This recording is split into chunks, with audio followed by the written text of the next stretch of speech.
अभी का जो टॉपिक है अपना वो है पोरीफेरा। पोरीफेरा को ना कॉमन में ये सबसे पहला फाइलम है। हमेशा फाइलम को सीक्वेंस में याद करना है अपने को। क्यों करना है सीक्वेंस में? क्योंकि सारे जो क्वेश्चंस हैं ना वो सीक्वेंस में ही आते हैं। तो पोरीफेरा को हम लोग स्पॉन्जेस बोलते हैं, क्योंकि इसके अंदर जितने भी ऑर्गेनिज्म आता है ना उसको स्पॉन्जेस बोलते हैं। क्लियर यहाँ तक? पोरीफेरा के बारे में क्या क्या पता है अभी तक हमें? सेलुलर लेवल ऑफ ऑर्गेनाइजेशन और एसिलोमेट, ठीक है, और एसिमेट्रिकल, ठीक है, ये सब चीज़ हमें पता है अभी तक।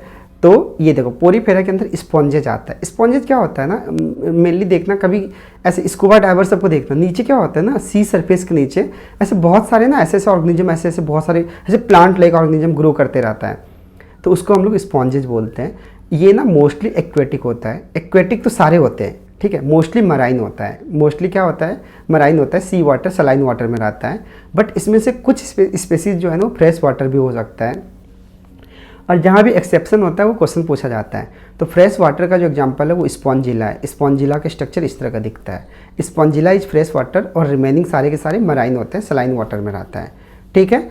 ये ना सेसाइल होता है। सेसाइल का मतलब क्या होता है? बिल्कुल मूव नहीं करता। ये ऐसा एनिमल है जो प्लांट लाइक होता है, मतलब ये बिल्कुल मूव नहीं करता, ठीक है। और ये क्या होता है? नॉन मोटाइल होता है, और ये स्टोन से एडर रहता है, स्टोन से चिपका रहता है, ठीक है। ये ना अकेला अकेला भी रह सकता है, या पूरा पूरा कॉलोनी में रह सकता है। मतलब जैसे कॉलोनी में और कौन था, और प्लांट किंगडम में बताओ जल्दी से, वॉलवॉक्स, ठीक है। तो ये सॉलिटरी हो सकता है, अकेला भी रह सकता है, या फिर ये कॉलोनी बना सकता है, पूरा का पूरा कॉलोनी बना के एक ऐसे बहुत सारे ऑर्गेनिज्म एक साथ रह रहे हैं। ये मोस्टली एसिमेट्रिकल होता है, एसिलोमेट होता है, और क्या था, ठीक है, यहाँ तक सेलुलर लेवल ऑफ ऑर्गेनाइजेशन होता है इसका। इसके बॉडी वॉल को देखते हैं।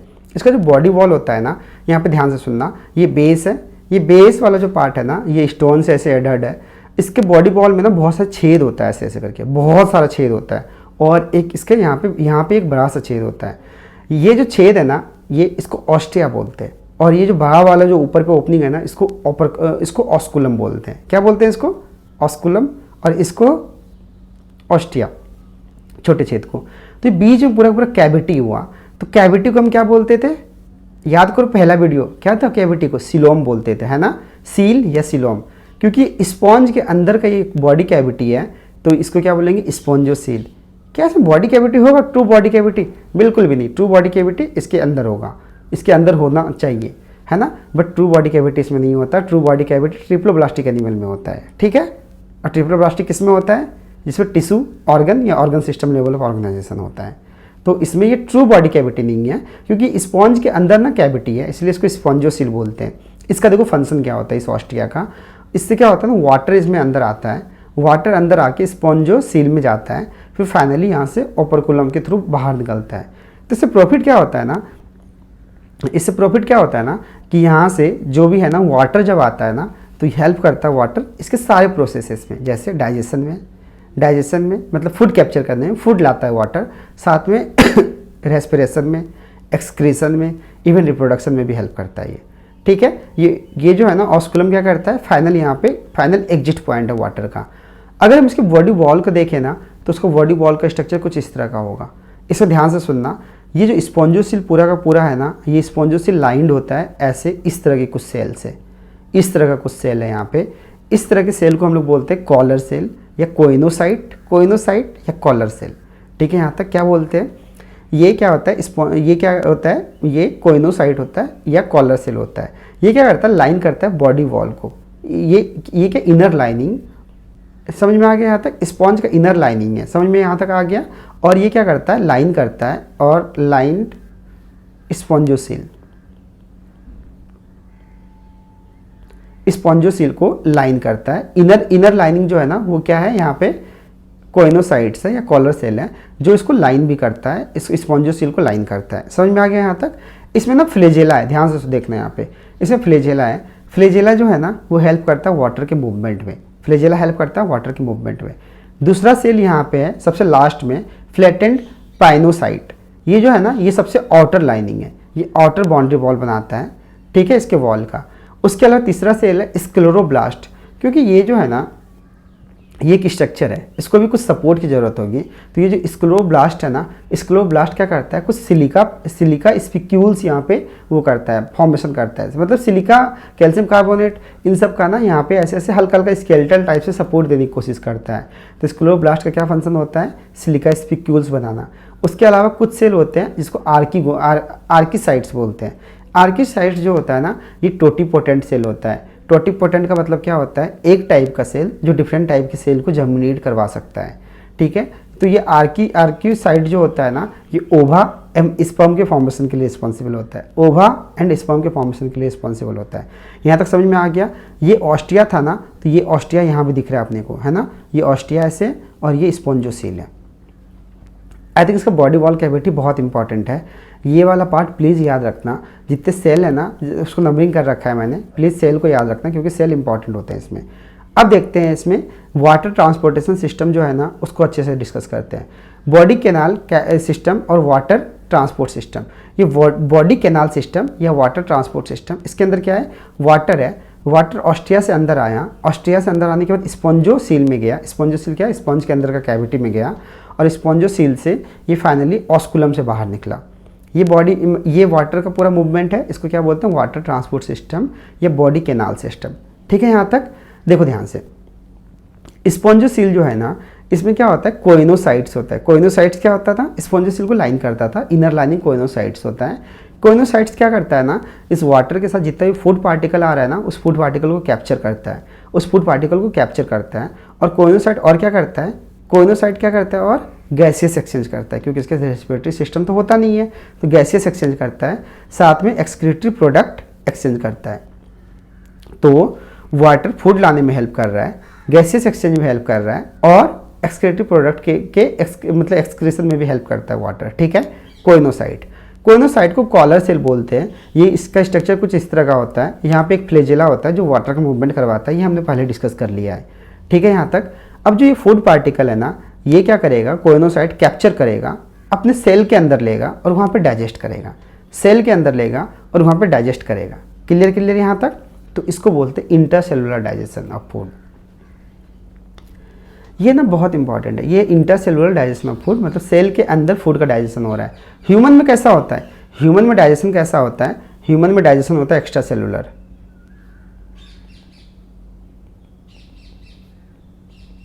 एक्स्ट्रा सेलुलर कैसे, एक्स्ट्रा सेलुलर इसलिए होता है, जैसे कि मान लो ये ह्यूमन का स्टोमक है, फूड का डाइजेशन तो यहाँ हो रहा है ना, यहाँ तो कोई सेल नहीं है, यहाँ पे कैविटी है पूरा का पूरा। सेल क्या करता है, सेल यहाँ से जो भी डाइजेस्टिव जूस है ना, उसको HCl या जो भी डाइजेस्टिव जूस है ना, वो यहाँ पे सिक्रीट कर देता है। और बॉडी कैविटी मतलब ये सेल के अंदर डाइजेशन नहीं होता, कहाँ पे होता है, स्टोमक में होता है, इंटेस्टाइन में होता है, वो वहाँ पे स्पेस है, वहाँ पे होता है, सेल के अंदर नहीं होता। तो ह्यूमन एक्स्ट्रा सेलुलर डाइजेशन होता है। ठीक है, इसमें कैसा होता है, इंट्रा सेलुलर डाइजेशन होता है। इस पर बहुत क्वेश्चन पूछे जाएंगे। ठीक है, तो ये बहुत इंपॉर्टेंट है अपना। फूड पार्टिकल को ये कोइनोसाइट क्या करता है, अपने अंदर लेता है और वहाँ पे डाइजेशन करता है, उसको हम लोग क्या बोलते हैं, इंट्रासेलुलर डाइजेशन बोलते हैं। क्लियर यहाँ तक। स्केलेटल सिस्टम कौन बनाता था बताओ, स्केलेटल सिस्टम बनाता था स्क्लेरोब्लास्ट। स्क्लेरोब्लास्ट क्या करता था, स्केलेटल सिस्टम बनाता था। वो क्या करता था ना, सिलिका एंड कैल्शियम का मतलब कैल्शियम कार्बोनेट का स्पिक्यूल्स रिलीज करता है। स्पिक्यूल्स मतलब क्या होता है, ऐसे ऐसे छोटे छोटे स्ट्रक्चर्स रिलीज करता है, और साथ में स्पॉन्जिन फाइबर रिलीज करता है। ठीक है, स्पॉन्जिन फाइबर और सिलिका और इसका कैल्शियम का जो स्पिक्यूल्स है ना, उससे इसका स्केलेटल सिस्टम बनता है जो इसको सपोर्ट करता है। कौन, स्क्लेरोब्लास्ट उसको फॉर्म करता है। मैंने दिखाया भी था यहाँ पे कि स्क्लेरोब्लास्ट है, यही फॉर्म कर रहा है यहाँ पे सिलिका स्पिक्यूल्स को। क्लियर यहाँ तक, स्केलेटल सिस्टम समझ में आ गया। Reproduction very very important. देखो ध्यान से, ये क्या होता है ना, ये सेक्सुअली रिप्रोड्यूस भी कर सकता है और एसेक्सुअली भी कर सकता है। सेक्सुअली कैसे रिप्रोड्यूस करता है, स्पॉन्ज जो होता है ना, वो हर्माफ्रोडाइट होता है। हर्माफ्रोडाइट का मतलब क्या होता है, बायसेक्सुअल होता है, मतलब मेल फीमेल दोनों एक में होता है, तो उसको हम लोग बायसेक्सुअल को ऐसे दिखाते हैं, ये फीमेल हो गया, ये मेल हो गया, सिंबल। ठीक है, मेल फीमेल दोनों एक में ही होता है। अब देखो ध्यान से क्या होता है, स्पॉन्ज के अंदर ना आर्क्योसाइट्स होते हैं। आर्क्योसाइट से ओवा भी बनाता था और स्पर्म भी बनाता था, इसीलिए जो ये है ना स्पॉन्ज, वो हर्माफ्रोडाइट होता है। क्यों, क्योंकि आर्क्योसाइट से ओवा भी बनाता है, स्पर्म भी बनाता है। अब ध्यान से सुनना, जैसे कि मान लो एक स्पॉन्ज है, यहाँ पे एक मान लो कि एक स्पॉन्ज मैंने यहाँ पे ये बना दिया, और एक स्पॉन्ज ये बना दिया। तो इसमें क्या हो रहा है ना, इसका जो यहाँ से मान लो कि स्पर्म यहाँ से रिलीज हुआ, ये मान लो स्पर्म है, ये स्पर्म यहाँ से रिलीज हुआ, वाटर सिस्टम के थ्रू ये यहाँ से बाहर निकलेगा, ये दूसरे स्पॉन्ज में जाएगा और यहाँ पे मान लो कि ओवा है, तो यहाँ पे जाके फर्टिलाइज करवाएगा। तो क्योंकि ये वाटर सिस्टम इसमें भी हेल्प हो रहा है, स्पर्म यहाँ से जाके ऐसे जा रहा है, तो ये क्या हुआ, क्रॉस फर्टिलाइजेशन हुआ। क्रॉस फर्टिलाइजेशन हुआ क्यों? क्योंकि एक का स्पर्म दूसरे के ओवम में जा रहा है और यहाँ पे जाके फर्टिलाइज कर रहा है। एक जेन्युइन क्वेश्चन है, जब ये बायसेक्सुअल है तो खुद का स्पर्म खुद के ओवा को फर्टिलाइज कर दे, बट ऐसा नहीं होता, क्योंकि स्पर्म अलग टाइम पे बनता है, ओवा अलग टाइम पे बनता है, मतलब दोनों में टाइम का गैप होता है। तो यहाँ से स्पर्म गया, ऐसे करके गया, यहाँ जाकर ओवम को फर्टिलाइज कर दिया, और ये क्या है, वाटर सिस्टम है, मतलब ये क्या है, वाटर के थ्रू ही जा रहा है ना, तो इसको हम लोग क्या बोलेंगे, क्रॉस फर्टिलाइजेशन। क्यों बोलेंगे क्रॉस फर्टिलाइजेशन? क्योंकि एक का स्पर्म है, एक का ओवम है, तो ये क्या हो गया, ये जो डायग्राम है ना, ये डायग्राम किसका है, क्रॉस फर्टिलाइजेशन का है। और क्योंकि फर्टिलाइजेशन जो है ना इनसाइड द स्पॉन्ज हो रहा है, इनसाइड द स्पॉन्ज बॉडी हो रहा है, इसलिए इंटरनल फर्टिलाइजेशन। क्यों इंटरनल फर्टिलाइजेशन? क्योंकि इनसाइड स्पॉन्ज हो रहा है, स्पॉन्ज बॉडी हो रहा है, तो इसलिए ये इंटरनल फर्टिलाइजेशन। तो ये क्या होता है, हर्मेफ्रोडाइट होता है, मतलब बायसेक्सुअल होता है, और फर्टिलाइजेशन कहाँ पे होता है, क्रॉस होता है, फर्टिलाइजेशन क्रॉस फर्टिलाइजेशन होता है, और इंटरनल फर्टिलाइजेशन होता है। समझ में आ गया यहाँ तक? डेवलपमेंट ना, फर्टिलाइजेशन होने के बाद ये लार्वा बनाता है, तो जब भी लार्वल स्टेज से जब भी डेवलपमेंट होता है ना, उसको इनडायरेक्ट डेवलपमेंट बोलते हैं। ठीक है, ह्यूमन बॉडी में लार्वा बनता है? बिल्कुल भी नहीं। तो हमारा डेवलपमेंट कैसा है, डायरेक्ट। ठीक है, तो स्पंज में कैसा होता है डेवलपमेंट, लार्वल स्टेज के थ्रू होता है। पहले पता है ये ना एनिमल किंगडम पहले बहुत पढ़ाया जाता था, हमारे टाइम पे 3 महीने बताया गया था एनिमल किंगडम, उसमें हर लार्वा का नाम ये सब था, बट अभी वो सब क्वेश्चन नहीं पूछा जाता है, अभी एनसीईआरटी से क्वेश्चन पूछा जाता है, टफ क्वेश्चन पूछा जाता है, इसलिए इस पर पूरा ध्यान कंसस रखना इस चैप्टर में। तो लार्वल स्टेज के थ्रू डेवलपमेंट होगा, इसलिए इनडायरेक्ट डेवलपमेंट होगा इसका। ठीक है, यहाँ तक समझ में आ गया। अब एसेक्सुअली रिप्रोड्यूस कैसे करेगा? अगर मान लो कि फेवरेबल कंडीशन है तो उस केस में ये स्पॉन्ज जो है ना वो बडिंग करेगा या फ्रेगमेंटेशन कर सकता है। फ्रेगमेंटेशन मतलब क्या, एक स्पॉन्ज है ये टूटा और अलग अलग फ्रेगमेंट जो है ना अलग अलग स्पॉन्ज बना दिया। बडिंग का मतलब क्या होता है कि बड यहाँ से बड बना और बड जैसे स्पॉन्ज से बड बना और बड एक न्यू फॉर्मेशन कर लिया। बडिंग मैंने अच्छे से एक्सप्लेन किया हुआ है, कहाँ पे, ईस्ट में। ठीक है, अगर अनफेवरेबल कंडीशन हो ना तो ये क्या बनाता है, गैम्यूल्स बनाता है। गैम्यूल्स में क्या होता है ना, ये गैम्यूल्स बहुत ज़्यादा रेजिस्टेंस होता है, ये स्पोर की तरह एक। तो गैम्यूल्स के अंदर क्या होता है, अंदर ये आर्क्यूसाइट्स ले लेता है और चारों बगल से स्पिक्यूल्स रहता है और चारों बगल से ऐसे वॉल कोटिंग पूरा कर लेता है। अंदर आर्क्यूसाइट्स हैं और चारों बगल से ये क्या किया, एक वॉल बना लिया जिसमें स्पिक्यूल्स भी है। ये ना वॉल क्या करेगा, इसको हार्ड कवर बना के रखेगा। और आर्क्यूसाइट्स क्या होगा, टोटिपोटेंशियल है, ये पूरा का पूरा स्पॉन्ज को डेवलप कर सकता है। ठीक है, यहाँ तक समझ में आ गया। ये गैम्यूल्स जो होता है ना हाईली रेजिस्टेंट होता है फिजिकल इन्वायरमेंट से, मतलब बहुत ज़्यादा टेम्परेचर हो तो भी ये ख़राब नहीं होगा, बहुत ज़्यादा अगर रेनफॉल हो रहा हो तो भी ख़राब नहीं होगा। तो ये क्या होता है, गैम्यूल जो होता है ना ये हाईली रेजिस्टेंट होता है, इसीलिए अनफेवरेबल कंडीशन में स्पॉन्जेस क्या बनाता है, गैम्यूल्स बनाता है, हाईली रेजिस्टेंट होता है। और इसके अंदर सेल कौन सा होता है, आर्क्यूसाइट्स होता है। आर्क्यूसाइट्स यहाँ पे क्या बना रहा था, ओवम एंड स्पर्म बना रहा था। क्लियर यहाँ तक अगर कुछ कन्फ्यूजन हो रहा है ना तो प्लीज़ बताओ मुझे कमेंट सेक्शन में, मैं इसको एक्सप्लेन कर दूंगा नेक्स्ट वीडियो में। उसके अलावा प्लीज़ इसको अच्छे से डायग्राम बनाना, डायग्राम बना के ये वाला डायग्राम बहुत इंपॉर्टेंट है। ठीक है, वाटर सिस्टम का पूरा पाथवे पता होना चाहिए तुम्हें, कैसे इसका रिप्रोडक्शन होता है ये पता होना चाहिए। एनसीईआरटी नोट्स एनसीईआरटी रीड करना है। ठीक है, और आगे इसके एग्जाम्पल्स देखते हैं। ये वाला जो एग्जाम्पल है ना ये साइकोन का एग्जाम्पल है, याद रखना साइकोन इसका एग्जाम्पल का नाम है। ये वाला जो एग्जाम्पल है ना इसको यू स्पॉन्जिया बोलते हैं। यू स्पॉन्जिया होता है, इसको बाथ स्पॉन्ज बोलते हैं। बाथ स्पॉन्ज क्या होता है, ये जो स्पॉन्ज का डेड बॉडी है ना ये बहुत ज़्यादा क्या होता है, रुखरा होता है। तो इसको नहाने, हम लोग जो नहाते हैं ना नहाने के समय यूज़ करते हैं, फॉर स्क्रबर की तरह यूज़ करते हैं। ठीक है, तो इसलिए यू स्पॉन्जिला को बाथ स्पॉन्ज बोलते हैं। और ये स्पॉन्जिला है, स्पॉन्जिला को क्या बोलते थे, फ्रेश वाटर स्पॉन्जेज है ये। ठीक है, यहाँ तक। उसके अलावा यू प्लेक्टिला ये है, ये बहुत इंपॉर्टेंट है यू प्लेक्टिला। इसको हम लोग ना वीनस फ्लावर गिफ्ट बास्केट बोलते हैं। ये ना ब्राइडल गिफ्ट इन जापान है, मतलब जापान में लोग ना जब न्यूली मैरिड होता है ना लोग उनको ये गिफ्ट करते हैं। क्यों गिफ्ट करते हैं, इसके पीछे एक रीज़न है। ये क्रैब है और ये यू प्लेक्टिला है। ये क्रैब ना इस यूप्लेक्टिला के पास ही रहता है सिम्बायोटिक रिलेशनशिप में। ये दोनों ना बिल्कुल बिल्कुल साथ ही रहता है, हमेशा मरते दम तक साथ रहता है। कौन? यूप्लेक्टिला एंड क्रैब। इस रिलेशनशिप को क्या बोलते हैं? सिम्बायोटिक रिलेशनशिप बोलते हैं। ये मैं 12th क्लास में अच्छे से बताऊंगा। तो क्योंकि ऐसा माना जाता है कि अगर किसी कोई मैरिड कपल है तो हमेशा साथ रहना चाहिए, जब तक उनके डेथ ना हो जाए तब तक उनको साथ रहना चाहिए। इसलिए ये एक सिंबॉलिक रिप्रेजेंटेशन है यूनिटी का। इसलिए इसको ब्राइडल गिफ्ट, जापान में इसको ब्राइडल गिफ्ट की तरह दिया जाता है। और वेनस क्या है? वेनस क्या प्लैनेट है, उसको हम लोग क्या बोलते हैं? प्लैनेट ऑफ लव बोलते हैं। तो इसलिए इसको वेनस फ्लावर बकेट बोला जाता है। क्लियर यूप्लेक्टिला। ठीक है, यहाँ तक।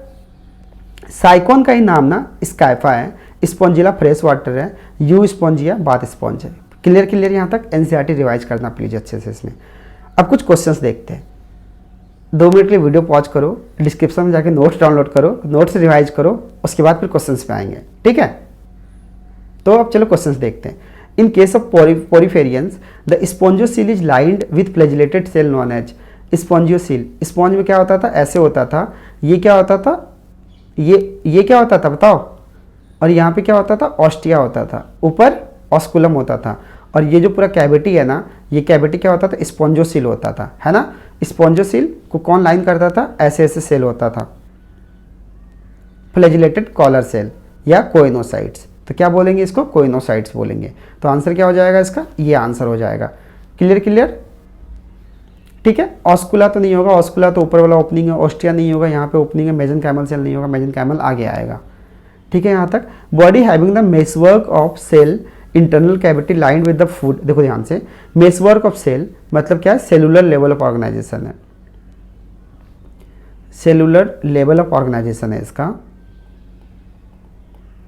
Internal cavity lined with the food filtering flagellated cell. तो ये सेल कौन सा है?